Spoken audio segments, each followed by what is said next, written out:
इसका अर्थ जानते हैं? जिनके घर में कृष्ण की पूजा है वह घर निश्चित रूप से वृंदावन बन जाते हैं। जिनके घर में महादेव की पूजा है जरूर वह घर काशी बन जाते हैं।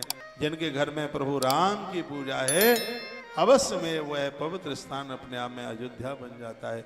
जिसके घर में हनुमान जी की पूजा है वह स्थान अवश्य में भगवान राम के जितने भी धाम हैं चित्रकूट के सहित हर धाम राम का वो बन जाता है। जहाँ बजरंगबली श्री हनुमत लाल जी अपने घर को तीर्थ बनाइए, अपने घर को धाम बन। जिस घर में भगवान की पूजा नहीं, कहते हैं कि उस घर का पानी और उस घर का भोजन मलमूत्र की। हम सनातनीय लोगों के तो घर में मंदिर होना ज्यादा जरूरी है। अभी आगे कथा आती है अयोध्या कांड में, ये वो कथा है। राम जी ने महर्षि वाल्मीकि जी,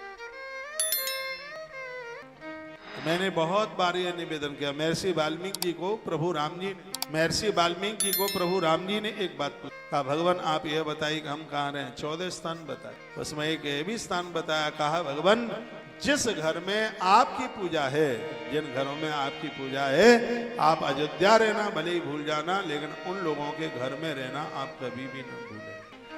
ये महर्षि वाल्मीकि जी तो बड़ा आग्रह पूर्वक मेरा निवेदन है, अपने घर में इतना सुंदर घर आपने बनाया है और हैदराबाद में तो बड़े अच्छे अच्छे बड़े बड़े घर बने हैं। भगवान का मंदिर जरूर बनाइए। मंदिर में गणेश जी को बिठाइए, दुर्गा माई को बिठाइए, विष्णु भगवान को बिठाइए, सूर्य भगवान को बिठाइए और भगवान महादेव को बिठाइए। इसको कहते हैं पंचदेव उपासना। इससे ही आपका घर धाम बन जाएगा। लड्डू गोपाल बिठाएं, राम जी बिठाएं, बजरंगी हनुमान को बिठाएं।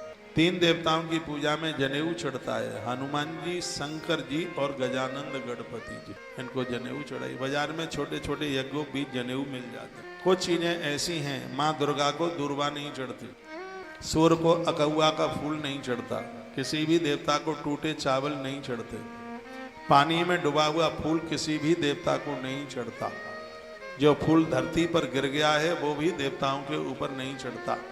यदि बेलपत्र नहीं है तो 6 महीने तक बेलपत्र को धो धो करके 6 महीने तक तुलसी को धो धो के आप भगवान के ऊपर चढ़ा सकते हैं। यह भी वर्णन किया गया।